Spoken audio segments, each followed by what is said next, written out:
بسم اللہ الرحمن الرحیم۔ اکثر لوگوں کے ذہن میں یہ سوال پیدا ہوتا ہے کہ نبی کریم سرور کائنات صلی اللہ علیہ وآلہ وسلم نے ساری زندگی اذان کیوں نہیں دی؟ کیوں آپ صلی اللہ علیہ وآلہ وسلم نے اذان دینے کے لیے مؤذن کو مقرر کیا؟ اس بات کو جاننے کے لیے حضور نے کبھی اذان دی یا نہیں، آئیے اس سے پہلے اذان کی فضیلت کے بارے میں ہم پہلے نبی کریم صلی اللہ علیہ وآلہ وسلم کی احادیث کا ذکر کرتے ہیں۔ اذان اسلام کا شعار ہے، اس کی اہمیت اور عظمت مسلم ہے، اور مؤذن کا بھی بہت اونچا مقام ہے۔ احادیث میں مؤذن کی فضیلت کے سلسلے میں بہت ساری روایتیں وارد ہیں۔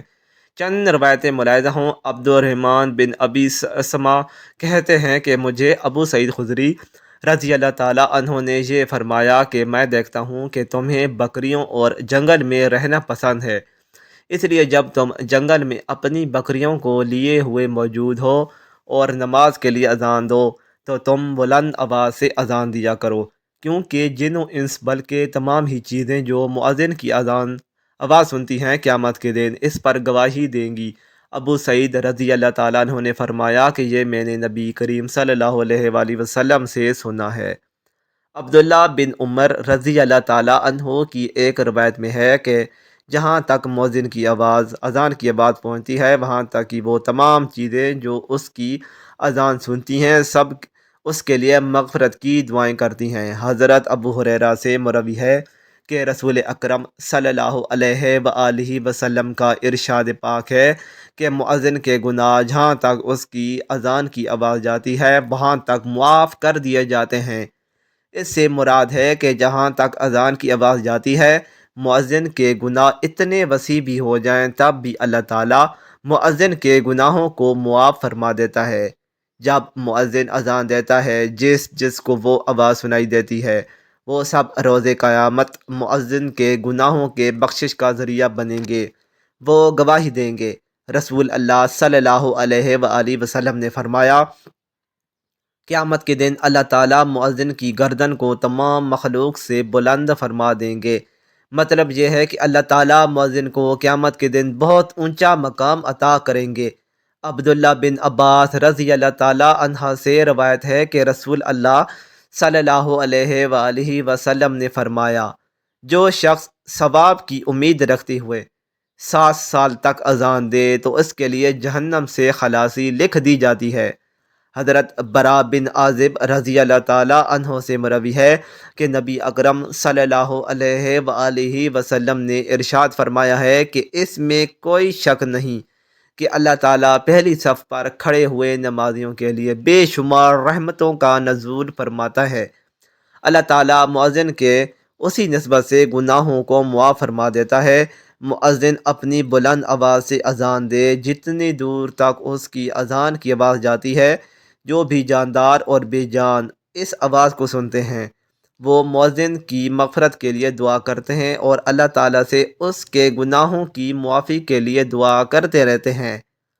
مؤذن کی اذان پر جتنے نمازی نماز ادا کرتے ہیں اللہ تعالیٰ ان نمازیوں کے ثواب کے برابر مؤذن کو ثواب عطا کر دیتا ہے۔ مؤذن کی ہر اذان کے بدلے 60 نیکیاں لکھ دی جاتی ہیں، ہر امامت کے بدلے میں 30 نیکیاں لکھی جاتی ہیں۔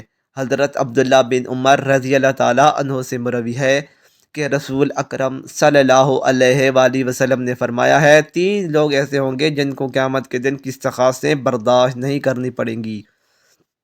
یہ 3 شخص بغیر حساب کتاب کے جنت میں داخل کر دیے جائیں گے۔ جب اللہ تعالیٰ اپنی مخلوق سے حساب کتاب لے رہا ہوگا تو یہ تینوں شخص مشق کے ٹیلوں پر بیٹھ کر آرام کر رہے ہوں گے۔ ان میں سے ایک وہ شخص کا ذکر ہے کہ جس نے اللہ تعالیٰ کی رضامندی کو حاصل کرنے کے لیے قرآن پاک کی تلاوت کی اور اس طریقے سے امامت کی کہ مقتدی اس سے خوش ہو جائے۔ دوسرا اس شخص کا ذکر آتا ہے جس نے اللہ تعالیٰ کی رضا کے لیے لوگوں کو نماز کے لیے بلایا۔ تیسرا وہ شخص جو ہر حال میں اللہ تعالیٰ کا شکر ادا کرے، اپنے ماتحتوں سے اچھا سلوک کرے۔ حضرت جابر رضی اللہ تعالیٰ عنہ فرماتے ہیں کہ میں نے رسول اکرم صلی اللہ علیہ وآلہ وسلم کو فرماتے ہوئے سنا ہے کہ جب مؤذن کے اذان دینے کی آواز شیطانوں کے کانوں میں پڑتی ہے تو شیطان مقام روحہ تک دور بھاگ جاتا ہے۔ حضرت سلمان فرماتے ہیں کہ میں حضرت جابر رضی اللہ تعالیٰ عنہ سے مقام روحا کے بارے میں دریافت کیا تو انہوں نے فرمایا کہ مقام روحا مدینہ سے 36 میل کی دوری پر واقع ہے۔ حضرت ابو ہریرہ رضی اللہ تعالیٰ عنہ نے فرمایا ہے کہ میں نے رسول خدا صلی اللہ علیہ وآلہ وسلم کو فرماتے ہوئے سنا ہے کہ جب مؤذن نمازیوں کو بلانے کے لیے اذان دیتا ہے تو اذان کی آواز کان میں پڑتی ہی شیطان دم دبا کر بھاگ جاتا ہے تاکہ وہ اذان کو نہ سنے۔ جب اذان ختم ہو جاتی ہے تو شیطان واپس اپنے ٹھکانے پر آ جاتا ہے۔ جب امامت کہی جاتی ہے تو شیطان پھر بھاگ جاتا ہے۔ جب امامت ختم ہو جاتی ہے تو شیطان پھر واپس آ جاتا ہے تاکہ نمازیوں کے دل میں وسوسے ڈالے، نمازیوں کو نماز سے بہکانے کے لیے ہر کوشش کرتا ہے۔ شیطان نمازیوں کے دل میں ایسی ایسی باتیں ڈال دیتا ہے کہ اس کو یہ یاد نہیں رہتا کہ اس نے کتنی رکعتیں ادا کر لی ہیں۔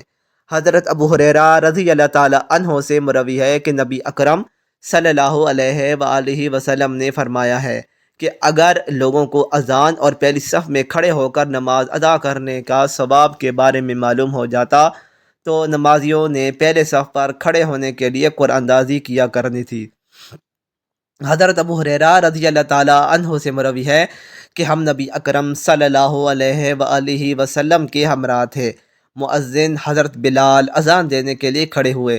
جب حضرت بلال رضی اللہ تعالیٰ عنہ نے اذان ختم کی تو حضرت محمد صلی اللہ علیہ وآلہ وسلم نے فرمایا جب اذان ہوتی ہے جو شخص یقین کے ساتھ اذان کے لفظوں کو دہراتا ہے تو اللہ تعالیٰ اذان کے لفظوں کو دہرانے والے کو جنت میں اعلیٰ مقام عطا کرے گا۔ حضرت عبداللہ بن عمر فرماتے ہیں کہ ایک شخص رسول اکرم صلی اللہ علیہ وآلہ وسلم سے کہنے لگا، اے اللہ کے نبی صلی اللہ علیہ وآلہ وسلم، اذان پڑھنے والے ہم سے زیادہ ثواب حاصل کر لی ہیں، کیا کوئی ایسا عمل ہے کہ ہم کو بھی اذان دینے والے کی فضیلت حاصل ہو سکے؟ اس کی بات کو سن کر نبی اکرم صلی اللہ علیہ وآلہ وسلم نے فرمایا، تم بھی مؤذن کے پیچھے وہی الفاظ دہرایا کرو جو مؤذن پڑھ رہا ہوتا ہے۔ جب تم اذان کو دہرا چکے ہو تو جو دعا مانگو گے اللہ تعالیٰ تمہاری دعا کو رد نہیں کرے گا۔ ناظرین گرامی، آئیے اب بات کرتے ہیں کہ نبی اکرم صلی اللہ علیہ وآلہ وسلم نے زندگی بھر اذان دی یا نہیں۔ یہ بات یاد رہے کہ نبی اکرم صلی اللہ علیہ وآلہ وسلم سے نفس اذان تو قطعی طور پر ثابت ہے، اس بات سے کوئی مسلمان انکاری نہیں ہو سکتا، اس لیے کہ سنن ابن داؤد اور جامع ترمذی میں روایت ہے کہ جب اللہ تعالیٰ نے حضرت محمد صلی اللہ علیہ وآلہ وسلم کو نواسے سے نوازا تو حضرت محمد صلی اللہ علیہ وآلہ وسلم نے حضرت حسن رضی اللہ تعالیٰ عنہ کے کان میں اذان دی۔ لیکن کیا نبی کریم صلی اللہ علیہ وآلہ وسلم نے کبھی نماز کے لیے اذان دی؟ علامہ ابن حجر اسقلانی، علامہ زرقائی، امام دار قطنی اور اس طرح علامہ سہیل کا فرمانا ہے کہ نبی اکرم صلی اللہ علیہ وآلہ وسلم نے نماز کے لیے کبھی اذان نہیں دی ہے۔ ان کا یہ کہنا ہے کہ نبی اکرم صلی اللہ علیہ وآلہ وسلم کا ساری زندگی اذان نہ دینے کا مسئلہ نبی اکرم صلی اللہ علیہ وآلہ وسلم کے خصائص میں ہے۔ خلاصہ یہ ہے کہ نومولود بچے کے کان میں اذان دینا رسول اکرم صلی اللہ علیہ وآلہ وسلم سے قطعی طور پر ثابت ہے۔ نماز کے لیے رسول اللہ صلی اللہ علیہ وآلہ وسلم کا اذان دینا ثابت نہیں ہے۔ ائمہ کرام نے حضرت محمد صلی اللہ علیہ وآلہ وسلم کی اذان نہ دینے کی وجہ یہ لکھی ہے کہ اگر حضور اکرم صلی اللہ علیہ وآلہ وسلم کبھی نماز کے لیے اذان دیتے تو پھر آپ کے خلفاء اور بعد میں آنے والے تمام اماموں کو بھی خود نماز کے لیے اذان دینا پڑتی، کیونکہ آپ صلی اللہ علیہ وآلہ وسلم کو منصب رسالت اور احکام شریعہ مثلا کفار سے قتال، لوگوں کے درمیان فیصلے وغیرہ اس سے بڑی ذمہ داری انجام دینی تھی جو اذان سے زیادہ اہم اور ضروری تھی۔ اگر نبی اکرم صلی اللہ علیہ وآلہ وسلم اذان دیتے اور اس پر مواطبت فرماتے جس کی بنا پر دوسرے اہم امور میں خلل پیدا ہونے کا اندیشہ تھا، اس لیے نبی اکرم صلی اللہ علیہ وآلہ وسلم نے خود اذان نہیں دی۔ اللہ تعالیٰ سے دعا ہے کہ اللہ تعالیٰ ہم کو نیکی کی ہدایت نصیب فرمائے، آمین۔ مزید اچھی ویڈیوز کے لیے چینل کو سبسکرائب کرنا نہ بھولیں۔ شکریہ۔